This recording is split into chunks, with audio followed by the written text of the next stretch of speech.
I wanted to get your take on. There's been kind of a new push on the horse paste, and a lot of people calling it horse paste have been pretty quiet lately.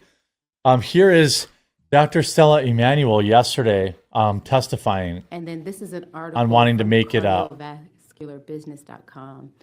She wants to make it over the counter. I can't hear it. The audio is way too low. Just a heads up. Yeah, I'm adjusting. And then this is an article from cardiovascularbusiness.com. I would make it higher. This woman can't even read cardiovascular. Now she's going to, okay, let's see. Emmanuel after the video went viral, noting that she has previously claimed that alien DNA is regularly used in medical treatments and that reptilian aliens are associated with the U.S. government. Emmanuel approved of the Daily Beast summary. I think, ma'am, that is, even if I believe that aliens fly on the roof, it has nothing to do with my medical skills. It has nothing to do with ivermectin. I mean, yeah, I don't know what everybody here believes. Well, these are from the same people that believe that a man can be a woman and a woman can be a man, you know? Believe whatever you want. You can believe anything, but my beliefs have nothing to do with the testimony on ground. And the fact that that was what happened, so I'm sorry to interrupt you, but that's what happened. When I came out in 2020, I went viral all over the world advocating for people to live, to treat Texans, to treat the world, to make sure that a disease that was treatable was treatable. Daily Beast and everybody pull up my ministry. I'm a minister of the gospel. I'm a deliverance minister. And yes, I believe in casting out demons, but that has nothing to do with my skills as a medical doctor. I mean, yeah. I remember her getting very popular and then immediately getting smeared.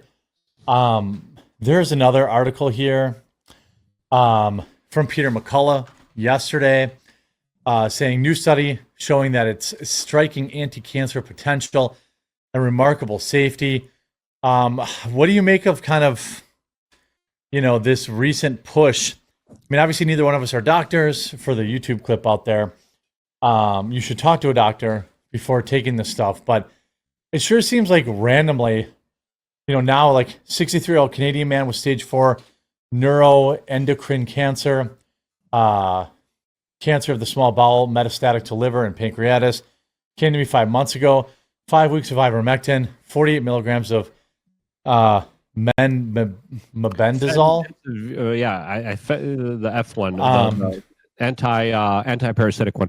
There's also one that they've been talking about. I think Mel Gibson talked about it on Joe Rogan about saying it cure cancer.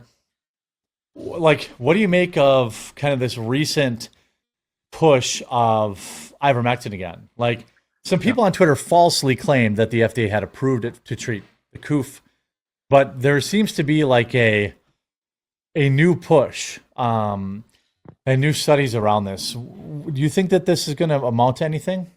I think right now this is going to be something that RFK Jr. will particularly be looking into. Sure. And good. We need more studies. This new study does talk about how there are strong preclinical evidence of tumor suppression by ivermectin, which predominantly is an anti-parasitic. Now, there is a parasitic connection to cancer, as a lot of people who go on anti-parasitics do sometimes report, not always, their cancers going away or being reduced significantly. Now, that doesn't mean you just should be putting down horse paste on your mouth. Yeah, right. Randomly. Yeah. But there is a whole online alternative community that does swear by this, that does use this, that has been showing some results from this, but that doesn't mean it's going to, of course, work with you. Cancers are on the rise, and I think we might be coming to the conclusion that, a lot of this does have to do with parasites more than it has to do with a lot of other stuff, as of course there's also a lot of inflammatory markers that people connect to cancers. A lot of people connect it to, of course, just our modern diets and our modern lifestyles that aren't as natural as they kind of used to be just even a few years ago, as now there's a lot of stress that we are inundated with, and who knows who to believe in.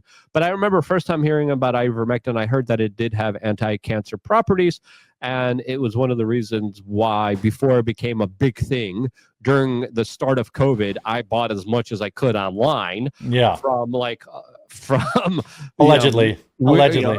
allegedly. Yeah. And I got some of it myself, and I know a lot of people that were personally helped by it, as there was a magic fairy walking around, dropping it off on their doorsteps. I remember. I heard about that magic fairy. Yeah, Well, here's Tim a didn't believe in the magic fairy. Tim believed in the hospital, and Tim went to the hospital. yeah. And Tim only took the magic fairy's help and support that was After there Joe for Rogan him. told him to, After right? Joe Rogan told him to do it, but not when the magic fairy told him to do it. Yeah. No diddy. It was not. It was not methylene blue. It was this. Here's a clip of Gibson. knew the guy for 20 years, and we both went to the same hospital, and he died and I didn't. Jesus. Now, sometimes that just happens. Yeah, but there's also a lot of new clinical studies coming out there showing that vigorous exercise has helped people deal with their tumors and cancers, and has helped people recover and not die from cancer just by vigorously exercising too. So that's also another anecdotal kind of piece of circumstantial evidence. I think we both got remdesivir, which is not good. Not good. Not good. man. Causes kidney failure. I know. I couldn't walk for 3 months after I had that stuff. Really? Because it kills you. I found out afterwards it kills you, and that's why I wonder about Fauci. You know, Oh, you should wonder about that guy. Yeah. When meanwhile Gotta they were be trying. something that cures things. And I'll tell you a good story. This, here's, I think, yeah. I have 3 friends. All 3 of them had stage 4 cancer. All 3 of them don't have cancer right now at all. That's actually hard to believe. I'll say that. If he's going to go on and say it's just because of a pill, but this is what he says. Alternative treatments to Western medicine. And I believe him. I do believe him personally. And they had some serious stuff going on. And what did they take? Jesus. They took some, what you've heard they've taken.